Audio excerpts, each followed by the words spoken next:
Don't just create information that is going to sit on a laptop or is going to be filed in a desk.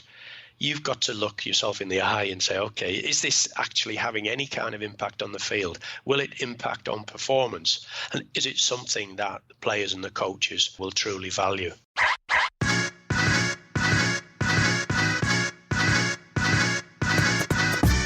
Hello and welcome to the Physical Preparation Podcast. I'm your host, Mike Robertson, and I'll be joined on the line later today by the first sports scientist in the English Premier League, Chris Barnes. Now, before we jump into this week's episode, I want to give you a quick recap of the week that was, let you know what's going on and what is new in my neck of the woods, and then we will jump into this episode because I'm telling you, my friends, it is awesome. Now, what's new? Kind of a big week last week. Lots going on. Kind of the pinnacle of the week, if you will, was my daughter, Kendall, turning 10. Obviously, bittersweet. It's crazy to think of my baby as being 10. I still remember when we brought her home. She was all of 6 pounds, carrying her around the house in the crook of my arm like she was a football. So just crazy to think about. And I had a lot of people ask me last week, well, does that make you feel old? And on the one hand, you know, just knowing that she's 10, that's just strange, I think is probably the best way to put it, because it doesn't seem like it's been 10 years. So I don't think in that sense it makes me feel old. And I definitely don't feel old in the sense that I don't feel my age. I think that's probably the best way to put it. I don't feel like I am aging faster than I should be, if that makes sense. I feel like I'm pretty youthful. Got a lot of energy for the age that I'm at, 42. So, you know, not necessarily, but man, just crazy to think about her being 10 because she is absolutely the light of my life. Love that girl. Just thinking about how much she's grown up over the last 10 years, how much she has forced me to grow up in a positive way. So just nothing but good things last week and just super excited for her future. She is such a bright little girl and I can't wait to see, you know, what the next 10 years amount to for her. So that was kind of a big deal. We did our standard pizza movie night. As you know, we are going through the entire Marvel collection in order. So last week was, I would say, pretty unanimously our family's favorite movie, which is Thor Ragnarok. Not everybody agrees with us on that. Some people think it's a little bit too cheeky or they try and be too funny, but I don't know. All of us love it. We laugh. Great fight scenes. Just awesome movie. So we enjoyed that.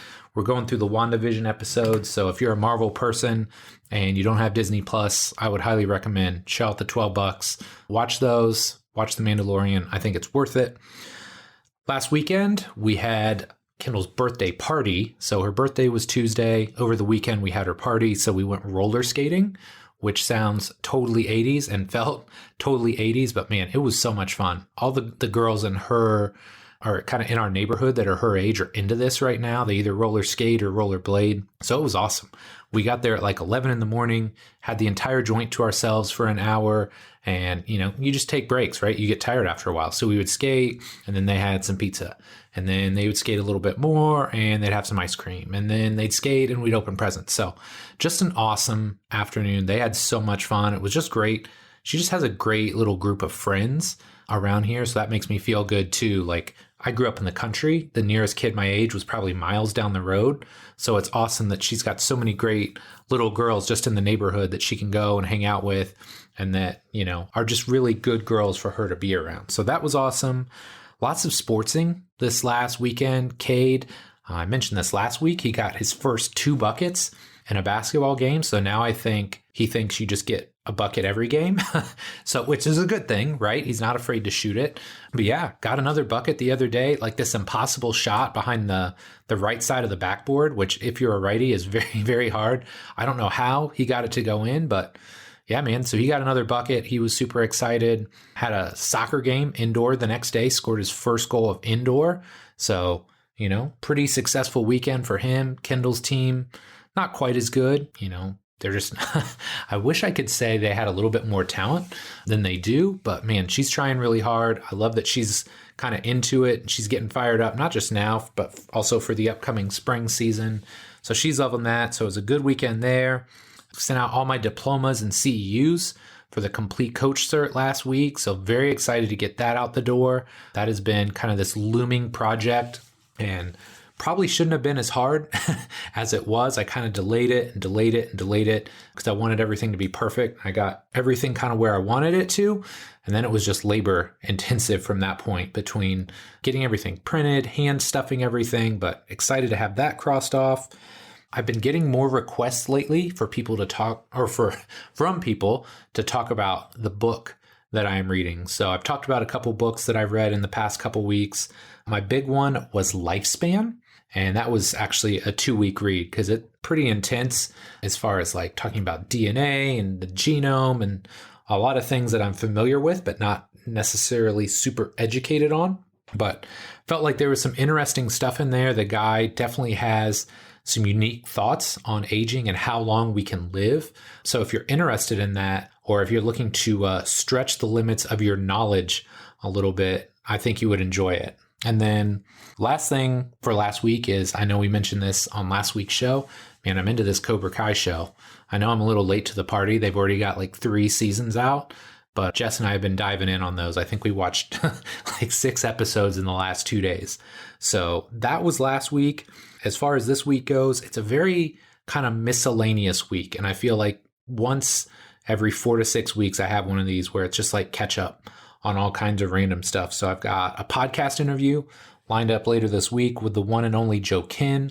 Excited to bring him on the show, see what he's up to. Always a great interview. Training, my training's been going really well. If you follow me on the gram, I'm doing this breakdown essentially of what my training sessions are looking like and why I choose certain exercises, because I feel like on the internet these days, it's really easy to demonstrate these, 50 different variations that you could possibly do, but you only actually do like 5 of them. So I'm going the opposite route, and I'm, taking this like deeper dive into, well, why do I choose the exercises that I do? How are they of value to me? What is my goal? What is my intent? And I feel like hopefully you're going to get a lot more out of that than just seeing the 1,000th whatever squat variation for the month. So I've gotten a lot of positive feedback on that. So if you're not following me there, Rob Trains Systems, I'm going to break down basically the next 2 or 3 weeks worth of training and explain why I'm doing stuff.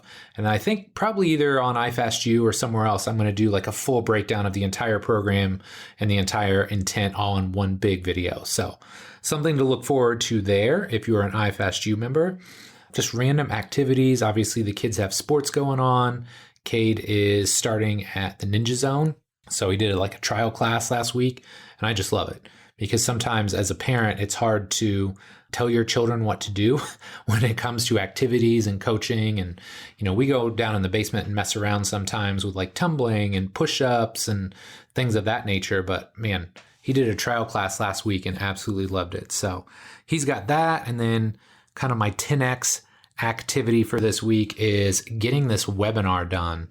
So I've got a video or 2 that I'm going to create as a webinar to generate interest just in what I'm doing as a coach, to generate interest into the complete coach certification. So yeah, I want to get that done this week. There's a lot of steps that go into this. The creating of the actual webinar itself is probably the easiest part, but there's a lot of other pieces that revolve around that to get that ready. So I will talk to you more about that as I get it done. But yeah, that's kind of what is new in my neck of the woods. So without any further ado, actually with a very small amount of ado, we're going to do a quick break, and then we're going to jump into this awesome episode with my guy, Chris Barnes. It seems like almost every day I talk to a young trainer or coach who is frustrated. Maybe they're frustrated with the results they're getting. Maybe they're frustrated because they don't have trusted resources to learn from. And maybe they're frustrated because they simply don't have enough clients and wonder how long they'll be able to stay in the industry. So if this sounds anything like you, I've got something that I know will help. My Complete Coach certification was created for trainers and coaches just like you, who are serious about the results they get and know that becoming a better coach can directly translate to a bigger bottom line. This certification is going to take the last 20 years of my life's work and put it all into one massive course. In it, you'll learn how to use the R7 system to create seamless, integrated, and efficient programs for clients and athletes of all shapes and sizes. How to create the culture, environment, and relationships with everyone you train so you can get the absolute best results. the exact progressions, regressions, and coaching cues I use in the gym, from squatting and deadlifting to pressing and pulling and everything in between. And last but not least, I've added an entire section on my assessment process and how to use that to write programs faster and more effectively than ever before. Of course, there's a ton more that I cover, but that should give you a pretty good idea of what the certification is all about. Now here's the thing. Spots for the certification will open twice per year for a limited time only. If you're interested in learning more, my next certification will launch in March 2021, and if you join my free insiders list, you'll be able to save $200 when it opens. To get on the insiders list, just head over to CompleteCoachCertification.com. Again, CompleteCoachCertification.com, and then stay tuned for our launch emails coming very soon. Thanks so much for your support, and I hope you'll pick up a copy of the Complete Coach Certification when it launches. Over the past 25 years, Chris Barnes has built and managed multidisciplinary support teams at the elite level of several sports, including soccer, rugby league, and basketball. In 1996, he was the first full-time sports scientist in the English Premier League, establishing Middlesbrough FC as a pioneer in what was a new discipline at the time. In subsequent years, the model introduced at Middlesbrough was replicated at many other clubs, and today sports science is at the core of operations across soccer in the UK. In this show, Chris and I really take a deep dive into the start of sports science as we know it. We discuss how he went about introducing sports science as a whole with his club and the numerous struggles that he had along the way. We talk about the difference between data and insight and why good practitioners rely on the latter. And last but not least, we talk about the role of a coach and why he's focused on building more all-around coaches versus specialists. This is just a fantastic episode, and I felt like we were really just scratching the surface of Chris's knowledge. But enough for me, let's do this. Chris, thanks so much for coming on here today. Really excited to have you on the show. Could you start by just telling us a little bit about yourself?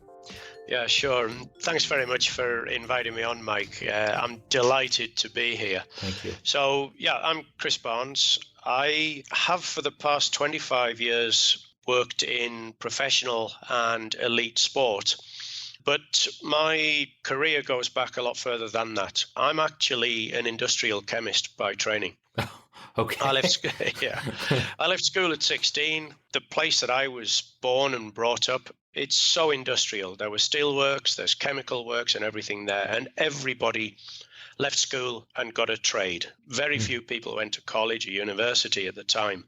And so I did just that. I trained as an industrial chemist in the steelworks. And after about 8 years, I woke up one day having done a night shift and thought, okay, can I do this till I'm 60 or 65? And decided not, and went to the local careers office. And to cut a long story short, they helped me apply to go to university because I'd been to night school and I had qualifications that got me in. And I studied what was PE at the time. So that was the start of the journey. And I'm not going to walk you through every stage because we'll be here we won't start the interview. But I've had a number of careers I worked for the health service in health promotion on a coronary heart disease prevention project. I worked in further education, which is the 16 to 19 years bracket in the UK, for 6 years, teaching sports science. And then I worked in higher education in the university sector for another 5 years in a university in Middlesbrough, teaching exercise physiology. And that's when I got an approach totally out of the blue from a guy who I'd done a bit of research with. And he was a member of the medical board at Middlesbrough Football Club. And the medical board had been charged by the chairman to create a strategy for sports science and sports medicine. The chairman had been speaking with an Italian player they had signed and decided that this is the way he was going to drive the club forward. And the medical board knew medicine, but they didn't have a clue about science.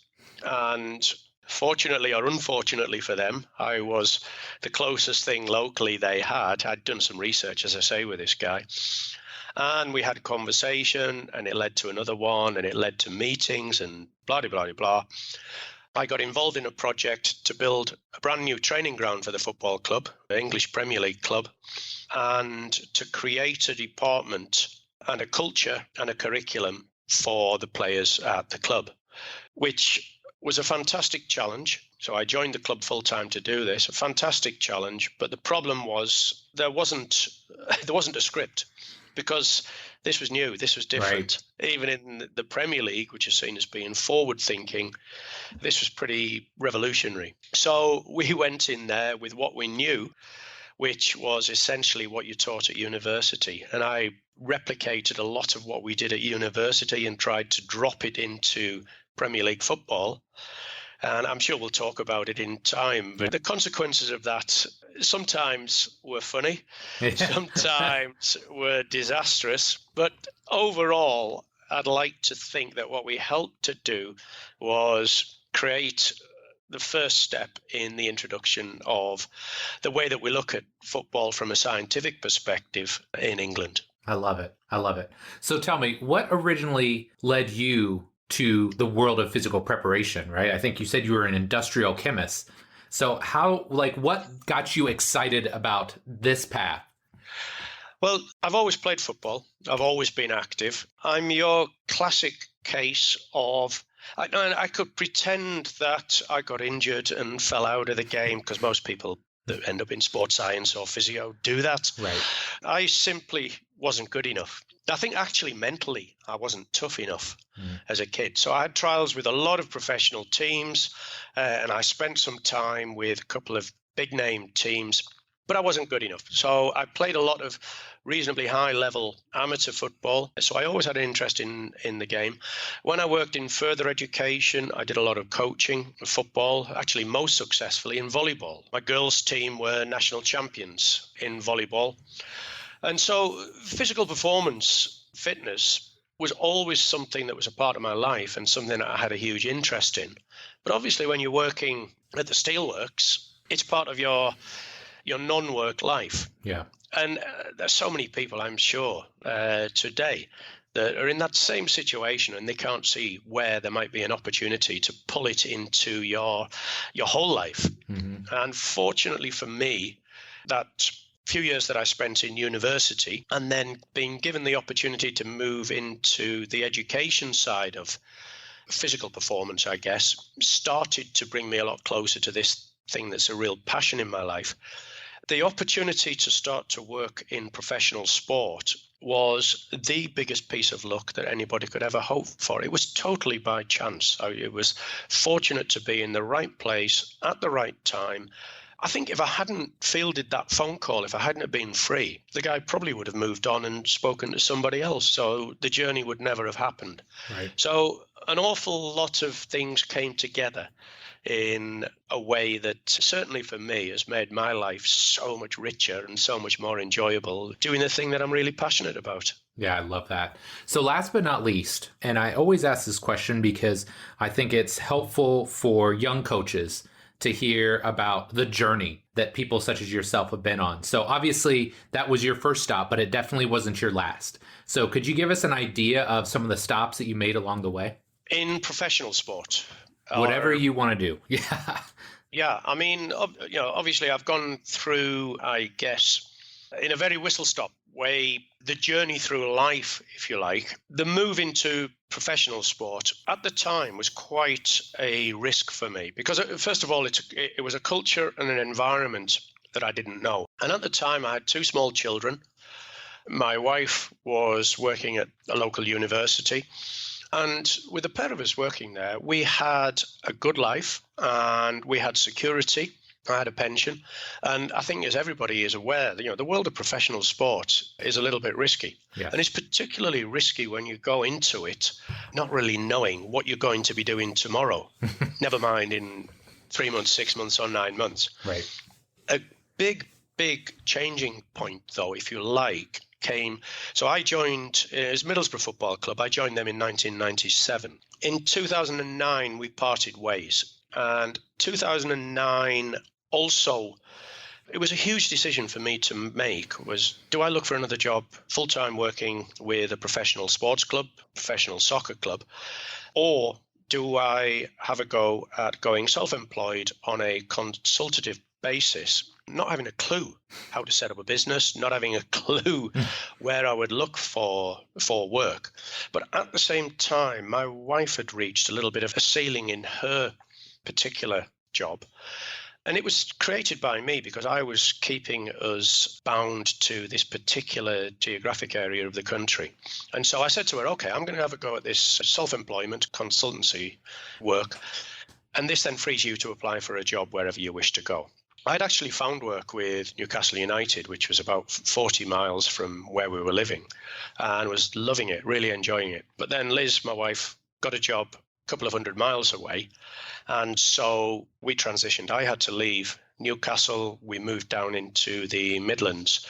And that really triggered a few opportunities, which definitely changed me. So first of all, I went into another Premier League club, West Bromwich Albion. And the remit here was always the same, was to help them establish sports science at the core of the working practice of the club. But also through the guy who was the doc there at the time, Mark Gillette, I got the opportunity to work with the Great Britain basketball team leading into the London 2012 Olympics.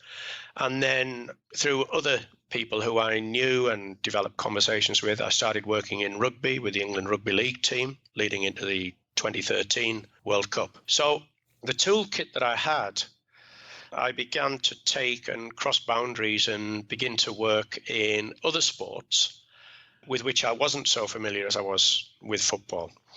And so I started, this was a huge change, really, starting to learn about the realities of running your own business. So if professional sport isn't insecure enough, working in professional sport as a gun for hire, if you like, or a consultant is pretty scary. Yeah. And the last 11 years, I've certainly had so many ups and downs. The reality of the situation is, if I'm going into a place to try and establish systems and structures and to ensure that you've got the right people doing the right things at the right time in the right place, once you think you've arrived at that point, then your job's done. So, of course, you're going to move on to the next opportunity. And so in the last 11 years, I've worked with probably 7 or 8 English soccer clubs in various capacities. I've worked with national associations, Turkey, Slovakia, Iceland, for example. I've worked with UEFA and CAF, so the European and the African Confederation of Football. I've done work with Chinese clubs. I've had the good fortune to travel to South America. And as we were talking about just before we came on air, I'm currently involved in a project in Nigeria, in Africa. So the experiences, the opportunities and the experiences that have come my way they've expanded my horizons. They have opened my eyes to different cultures, different people, different ways of working. But it's just made my life so much richer. Yeah, for sure. In that respect. For sure. So like you've alluded to, in a lot of ways, you kind of brought sports science into elite and professional sport. And I think one thing that I'm always fascinated by is how things evolve over time. So I would love it if you would set the stage for us and maybe give us the landscape of professional soccer when you got there and what it looked like as you started to bring sports science in. Actually, just add one more piece to this. And what did the decision-making process look like at that point in time? I was employed by the chairman at Middlesbrough Football Club. So in essence, one day I walked into the club and the chairman introduced me to the coaching team. Now, the coaching team at the club at the time consisted of 3 of probably the most successful football players the UK has ever produced. So you had a guy called Brian Robson, who was Captain Marvel for England for many years, captain of Manchester United, millions of schoolboys hero. Viv Anderson played 800 professional games, all at the highest level, won 2 European Cups with Nottingham Forest, first black player for England. And then Gordon McQueen, who is a Scottish centre-half who played again so many games at the highest level. I think he was the youngest captain of Scotland. So these guys were as credible as you can get in terms of their football calibre. And they had this bloke imposed upon them by the chairman. He said, oh, by the way, this is Chris Barnes. He's a sports scientist, and he's going to help us run this club differently. So it doesn't take much imagination to think, okay, how well this was received. What Brian did to begin with was, okay, part of my role was obviously taking the pre-training, pre-match warm-ups. But in training, he put me in training. So basically to test and try me out. And I mentioned earlier that I'd played a bit of football. I'm not a professional. I wasn't a professional footballer. And by that time, I think I was 31, 32 years old. I wasn't the youngest kid around the place. But anyway, for the first 6 months, they had me in training. And I learned very quickly I knew what I could and what I couldn't do. And there was an awful lot more that I couldn't do in the company of these guys. But I think I showed enough that I got at least a little bit of respect from these guys. But then the first few months are actually not about introducing sports science in any way, shape or form. They're about establishing relationships, because without relationships, you can't sell anything to these people. And remember, I've got a group of coaches who've never been exposed to this, but also a whole squad of players who've never been exposed to this. And you think more recently, at least when somebody's going into a place relatively new or relatively fresh, they're probably going to be faced with people who have been exposed to what it is they're trying to deliver. And okay, they'll have been exposed to good and bad. But in the case of myself, nobody had seen anything or any of it. So in professional sport, you do spend a lot of time on the road. So you spend a lot of time in the company of these people, and there's a real opportunity there just to try and understand what makes them tick, understand what their philosophy around football actually is, what drives them, what questions they truly do want to know the answers to. And so in the early days, we really, really did take things slowly. In a crazy way, what we brought into the club was what I knew from university. And what we were teaching in university was basically based on the knowledge of endurance sport at the time.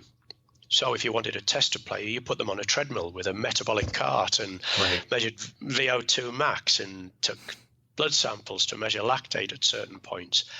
And we had a fantastic metabolic cart and a great big treadmill, and we had Reflextron and equipment for measuring blood lactate levels and post-game creatine kinase levels and all the sciencey stuff.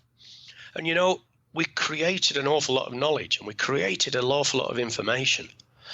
But for people who are working in sport, yes, it's good to create information and it's good to create this knowledge, and perhaps in the early days that was necessary and essential. But a sports scientist actually has to find a way to translate that information into something that is meaningful in practice on the field. And I think in the early days, reflecting upon that, we got the balance totally wrong. We created a lot of information, but the impact of that information wasn't great.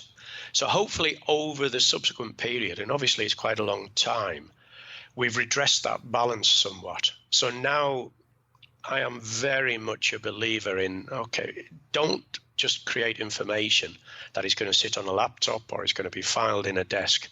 You've got to look yourself in the eye and say, okay, is this actually having any kind of impact on the field? Will it impact on performance? And is it something that the players and the coaches will truly value? Yeah, I love that. And I think something that's interesting is, nowadays I feel like sports science is very commonplace, right? Across professional sport, you're even seeing it at the collegiate and sometimes even the high school level. But you were starting a whole new trend here. So how did you go about starting to introduce this stuff without overwhelming the athletes? Very badly.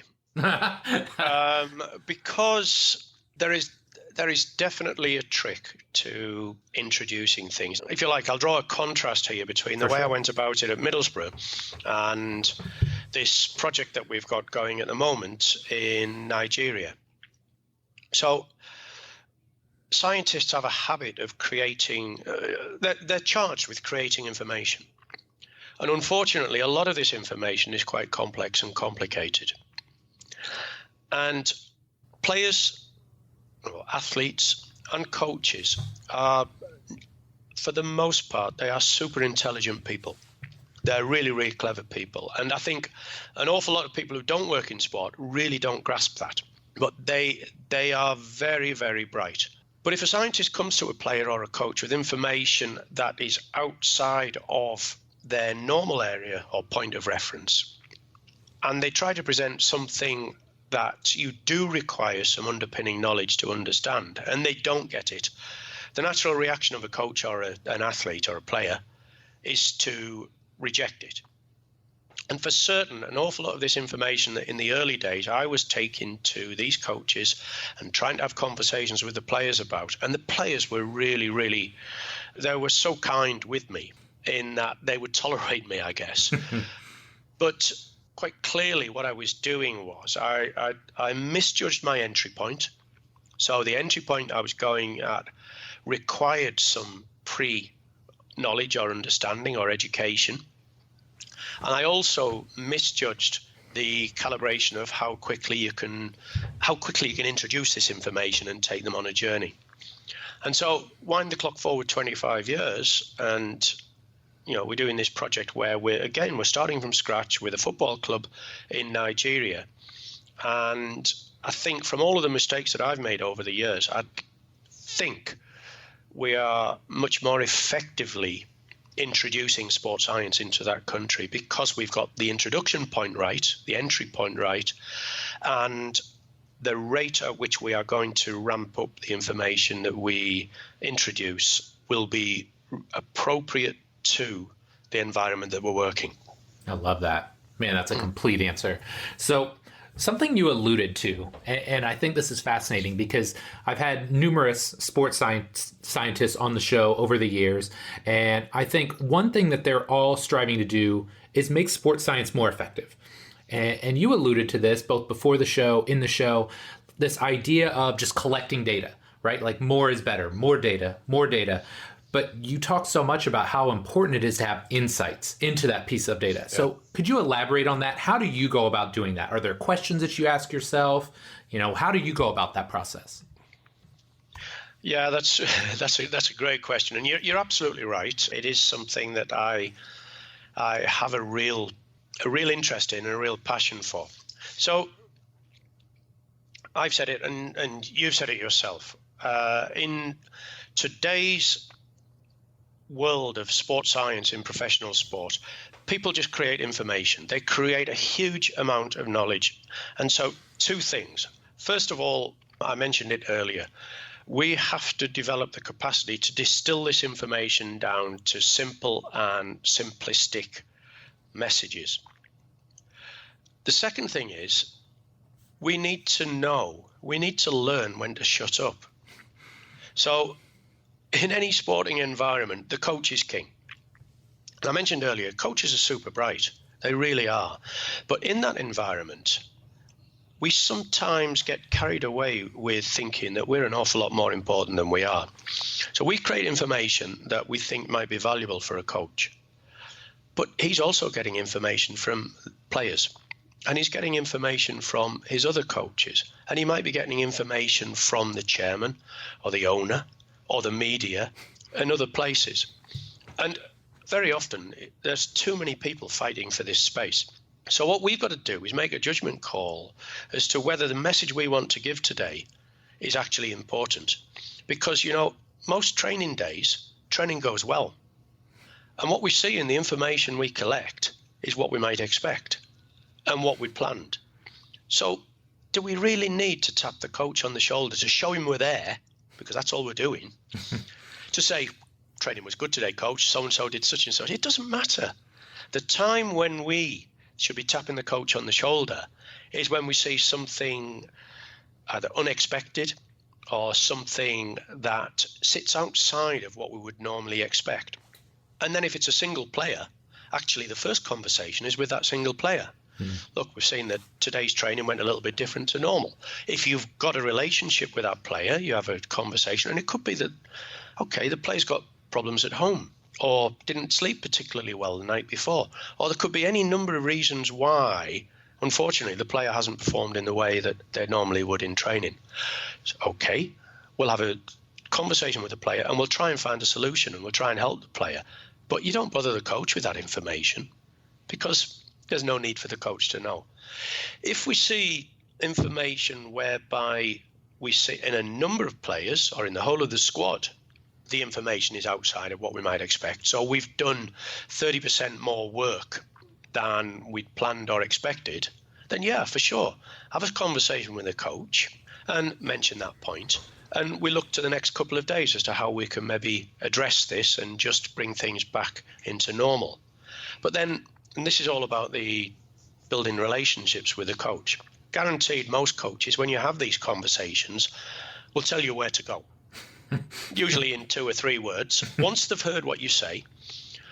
But most coaches, if not all coaches, have the emotional intelligence to go away and think about it and digest it and reflect. And don't be surprised if tomorrow what you are suggesting might result as a consequence has actually been implemented. And it was all the coach's idea, and that's great. And that's how the world should work. So find that point and do that. And different coaches, there are different times to engage with them. I've worked with coaches that will engage at 6:30 while they're in the gym on the morning before the day starts. I worked with one coach who's fantastically experienced coach, quite an old coach as well. It was an interesting experience, but the time to engage with him was in the dressing room after training when he's in the shower sorting himself out before he'll go into his media session. But it's about knowing the coach and knowing the best time, the best place, and the kind of information that they want to receive. But don't be afraid to say nothing, because if things are going well, they're going well. You don't need to try and tell everybody that you're doing your job. If you're doing your job, they'll know that. Yeah. Okay. So first off, that's just a brilliant point. And I think young coaches need to hear that, because I think they always feel this need to prove themselves. I know I was like that, to show, oh, look what I'm doing. Look at all the great stuff that I've got going on.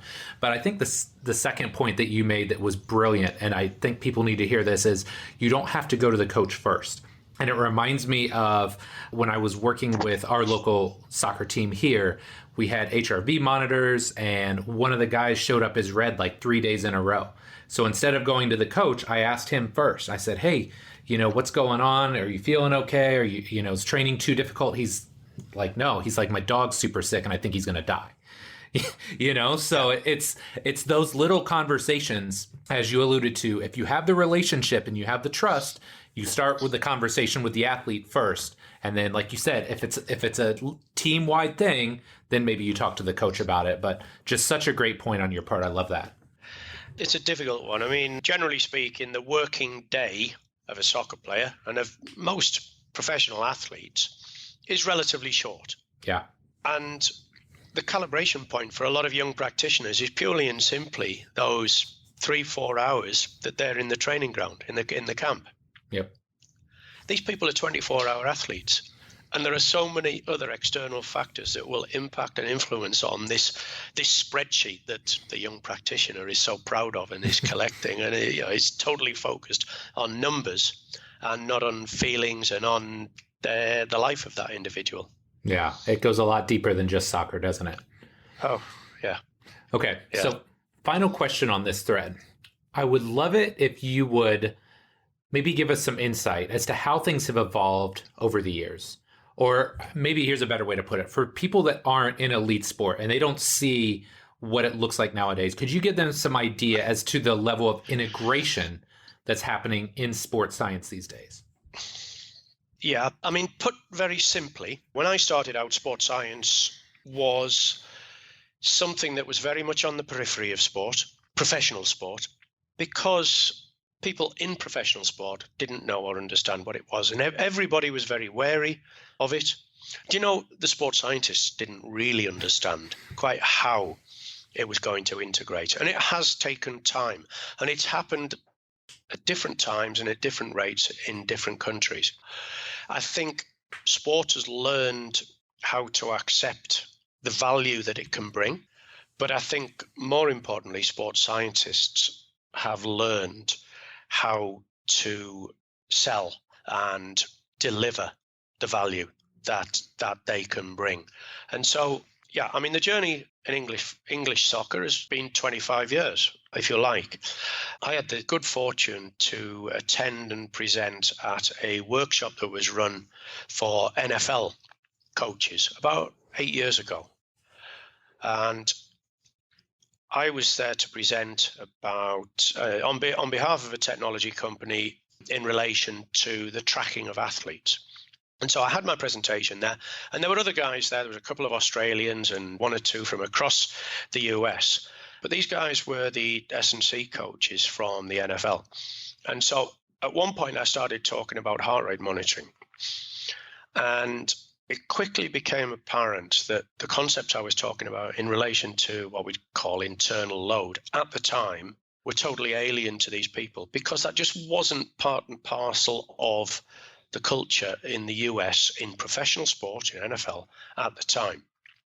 So 2013 was the 1997 that I'd walked into soccer in the UK. And soccer in the UK has taken this gradual gradient whereby adoption it's had a very bumpy road.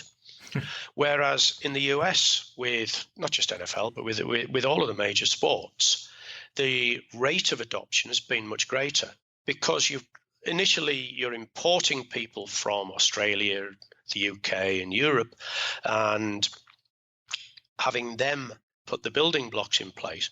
But you now actually in the US, you've got your own culture of people who are practicing sports scientists. They're not making all the mistakes that I made. And they're also pushing at open doors with the players and the athletes. So in 1997, when I went into football in the UK, yes, it said professional footballer on the job description of the players I was working with. But there were times when they were anything but professional. And I think for a whole host of reasons, and I'm sure I don't want to go into social media, but for a whole host of reasons, the athlete of today is a very different animal to the athlete of 20 years ago. They're much more demanding to begin with. They understand why they have to live the life they live to maximize their earning opportunity over what is a very, very short career. And they're so open to embrace ideas and embrace anything that will help them spend more time on the field, doing what they love, but also maximizing their success potential and their earning potential. For sure. Okay, so I want to switch gears just a little bit here, because I know one thing that you're passionate about is coaching, education, and development. And this is something I agree wholeheartedly with. I feel like it's part of the deal. The longer you do this, it's not just educating the athletes, but educating other coaches as well. So one thing that you had mentioned before the show is how important you feel it is to build more all-around coaches. So could you speak to that a little bit for me? Yeah, sure. So for the last few years, I've been a member of something that's called the Fitness Advisory Group with UEFA. So UEFA is the European Confederation for Soccer, and there are 54 nations that are part of UEFA. And the Fitness Advisory Group has a responsibility to try and provide the associations with relevant and contemporary information that they can then feed into the coaches in their association, either through coach education courses or CPD or the like. Now, one part of this is we run 4 or 5 workshops a year where 7 or 8 nations will come into the same place. They're called share workshops and that is exactly what they are. We act as facilitators or moderators it'll normally be the technical director from an association, and it'll be the head of coach education, and there may be the fitness coordinator from an association. And we'll address topics that relate to physical performance or fitness. And we will set up tasks and activities that encourage this sharing between them.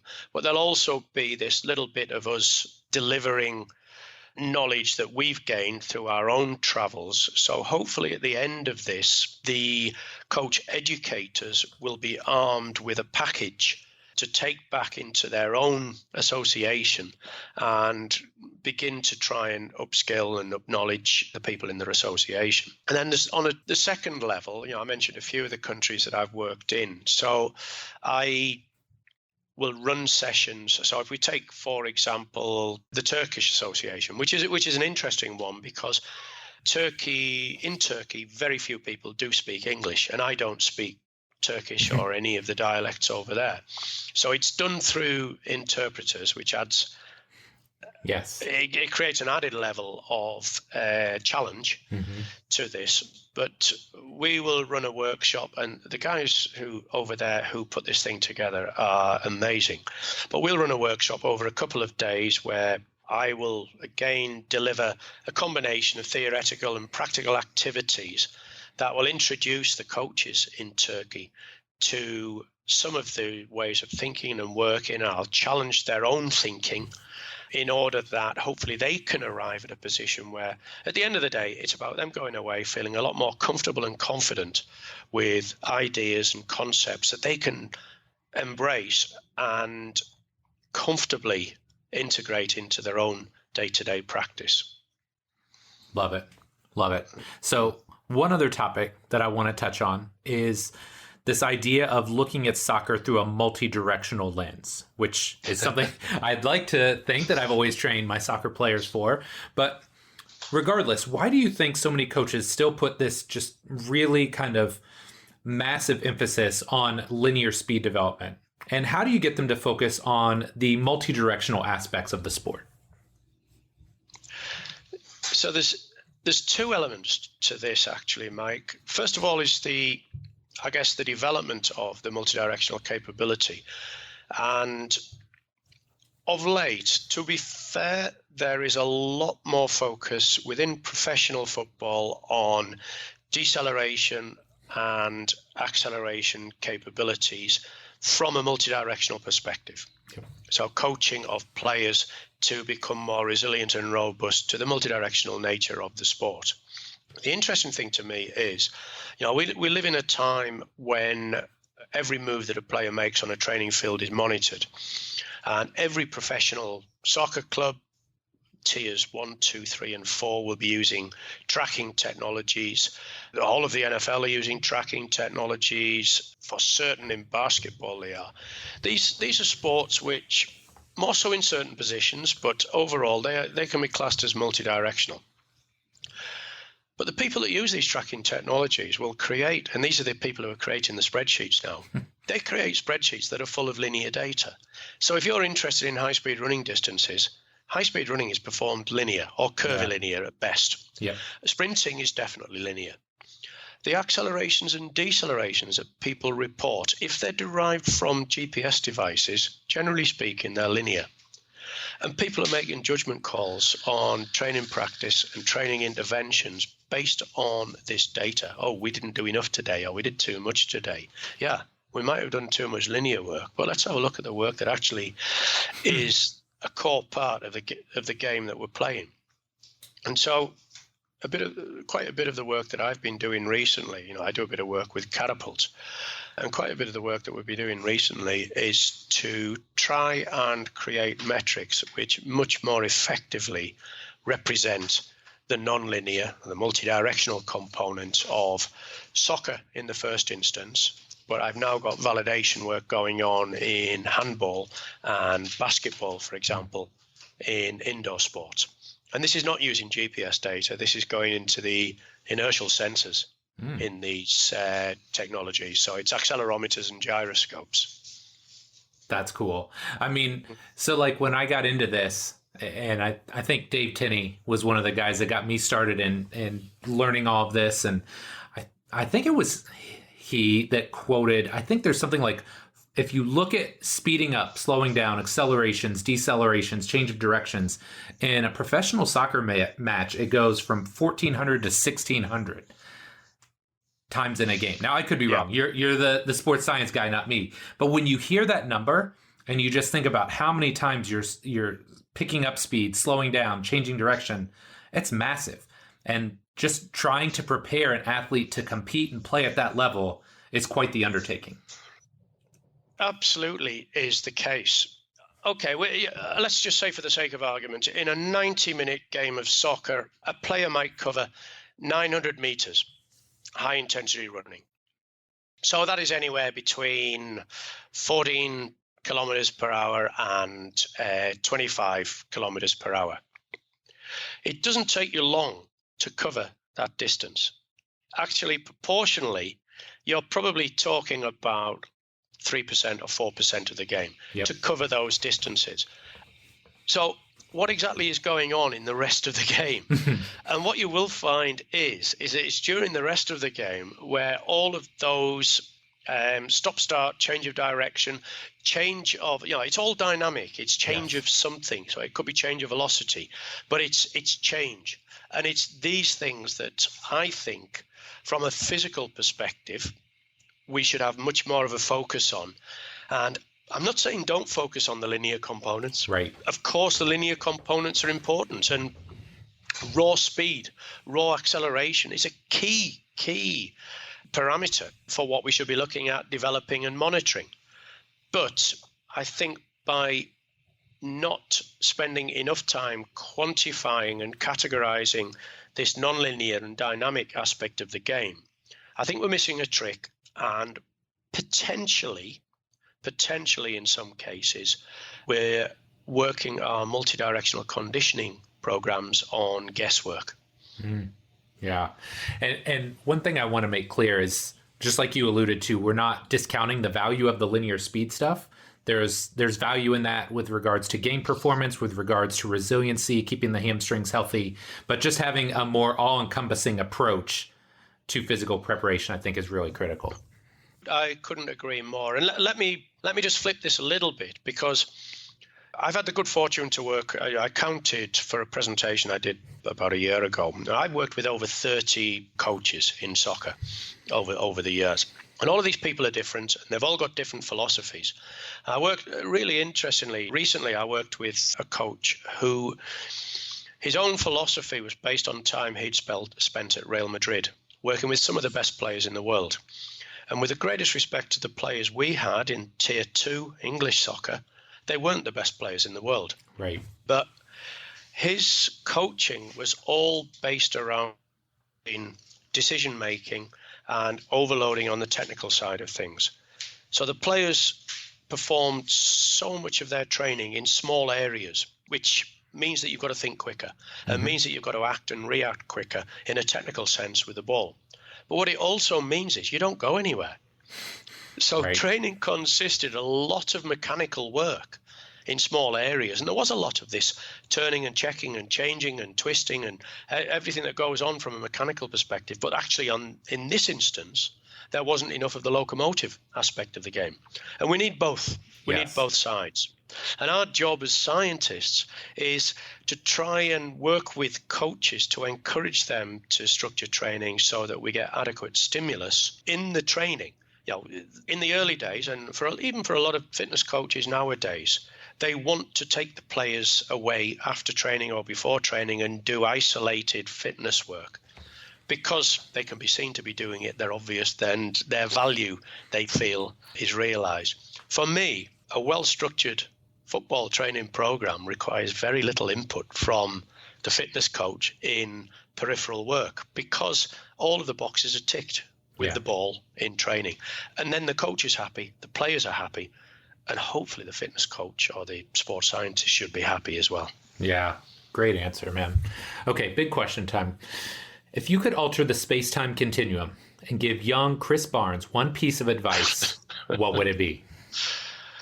That's a horrible question. If the truth be known, because, going back to something that I said earlier, you have to get the balance right between information creation and information use. So data or information production and data application. I got that balance totally wrong for so long. I was creating so much information that really sat in a drawer, sat on a computer, and never really informed practice. And if I had been honest with myself and I had taken the time to step back, I would have totally redressed that balance. And so for certain, that is the piece of advice that I would give to myself. But also I'd give it to anybody today, because I think people still are falling into that same trap. Okay. Can I ask a follow-up question to that then? What made you come to that realization? Was there a moment when you're just staring at a sea of spreadsheets and data and you're just what am I doing? What triggered that switch to be flipped? Going from full-time employment in a club to self-employment consultancy meant that all of a sudden I was exposed to so many more end users, players and coaches of the work that I did. And it became very, very quickly apparent to me that, first of all, I needed a relationship with these people. But secondly, I needed a message. Because at the end of the day, if you're a consultant, people are paying you money to be around the place, and they want to know what they're paying for. Right. Of course they do. And if you're creating information that's going to sit in a drawer, a coach is not going to understand why exactly you're being kept on the payroll there. So you want that direct link to the coach. And so it doesn't take long to take that step back and think, okay, if I want that direct link to the coach, then I need to be giving him messages that he will appreciate, understand, and will impact on his or her practice. So it happened fairly quickly during the first 3-4 years of me working as a consultant. I've got to be honest, the other thing is, as you get older, the coaches look at you differently. So they know the other coaches that you've worked with. You get credibility in the same way that Brian Robson had credibility from who he was as a player. Yep. I've actually now got a little bit of credibility from who I've worked with as coaches and as other staff. So I can be a bit more relaxed about this. And I can actually sit and have conversations with these people in a different way, on a different level. And, you know, whereas that sometimes, obviously the coach is always king, the coach sits above whoever is having that conversation with them. You find a way to have that conversation on an even level. Yes. And you know that, you know, at the end of the day, you are charged with giving that person something that will hopefully help tomorrow be better than today, if you like. Yeah. Yeah. I love it, man. Okay. Last but not least, we've got our lightning round. So 5 fairly short questions, but your answer can be as long or short as you like. So number 1, I'm sure this is not going to be easy for you, but what's your career highlight so far as a coach? Probably when I was at Middlesbrough. Middlesbrough had never won a major trophy in its history. And under coach Steve McLaren, we won what was the Carling Cup then, which was a massive, massive highlight for the club. But it was also a massive highlight for me. Yeah, I love it. I love it. Okay, number 2, in doing my background research in preparation for the show, I came across the term cradle to the grave approach. Could you talk to me what that means? Yeah. Quite simply, it's from when a player enters sport on an official level, let's say, so enters or associates with a sports club. So in soccer, that can be as young as 6 or 7 years old, yes, to the point at which they retire. And that journey, under normal terms, would be, let's say, 25 years, 28 years, which is a long, long time. Yes. And it's a lot different than how we do things here in the States, because a lot of times they might get associated with a club, but it's very rare they're going to be with that same club through the entirety of their career. So love it. Okay. Yeah. Number 3, you've been successful across numerous sports. Is there anything specific you would attribute that success to? I hope there's an element of humility in there. Going into rugby, of course, I'd watched a lot of rugby league, but I never played the game. And what you have got to do is to be straight with people about what you're not, as well as what you are. I love it. That's great advice. Great advice. Number 4, going along with that same question, have you ever gotten well, you're not an X guy, and you can fill in the blank there. You're not a rugby guy, or you're not a basketball guy. Not to my face. Yes. Not to my face. I am sure that has been said on numerous occasions. Yeah, it's okay him saying that, but of course he doesn't really understand us. He doesn't understand our sport. But I hope, and going back to the previous answer, I hope that I have never tried to give the impression that I have a greater understanding of that sport than I truly do. That's huge. That's huge. And you said it on the question before, but having that humility and being comfortable and being transparent and saying, I don't know everything about this sport. Again, I think in a lot of ways that helps you build relationships. You know, you talked about it up front. If you're willing to be honest about what you do and don't know, I think that can go a long way for you and be an asset versus a drawback. You know, and sorry to go ahead. interrupt there, Mike. I'm very fortunate in that obviously a lot of my experience is in Premier League soccer, and people want to know about Premier League soccer. And so that helps to build the experience in that I've got a story to tell. Yes. Yes. I love it. I love it. Okay. Last but not least, number 5, what's next for Chris Barnes? What are you working on? What are you excited about? Anything? Do you know something? It kind of doesn't matter. What I'm doing at the moment is so enjoyable. But I have to say that every twist and turn in the last 25 years hasn't actually been planned. Opportunity arises when you least expect it. And I've learned not to try and plan too much and not to create expectation for opportunities that may arise, because more often than not, they lead to nothing. But those that do emerge very often come out of nothing. So it's not a very good answer, I know, but I haven't. But it's true. It's true. I really don't know. Yeah. Hey, sometimes the best things in life happen when you least expect it, right? Of course. Yeah. Well, Chris, you've been amazing to chat with today. I feel like we've really just kind of scratched the surface. But where can my listeners find out more about you and all the great things you're doing? I guess some of the usual places. I'm not hugely active on social media, but I am on Twitter. What would that be? Chris Barnes 60? We'll maybe? find it. We'll find it. If you don't remember it, we'll find it. I am on Twitter, and of course I do have a LinkedIn profile. And if anybody genuinely wants to ask me questions, my email address is chrisbarnes60@gmail.com, and I'd welcome any questions that anybody has. That's very gracious of you. And again, Chris, thank you so much for coming on the show. This was really great. No problem. I've really enjoyed it. Thank you very much, Mike.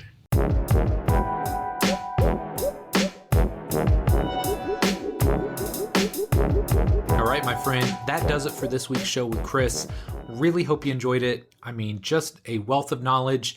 I love going to people like him that have been there for an extended period of time.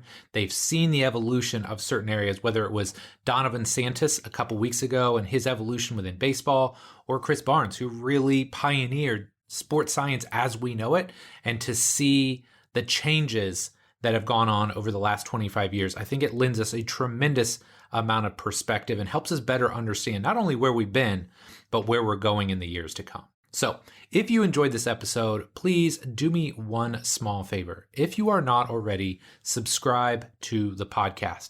Doesn't matter where you like to go, iTunes, Stitcher, SoundCloud, Spotify, Google Play, Amazon, wherever you download podcasts, go do this right now. It'll take about 1 second. Click the subscribe button so you know each and every week when a new episode drops. So my friend, as always, thank you so much for your support. Love and appreciate you, and we'll be back next week with our next episode. Take care.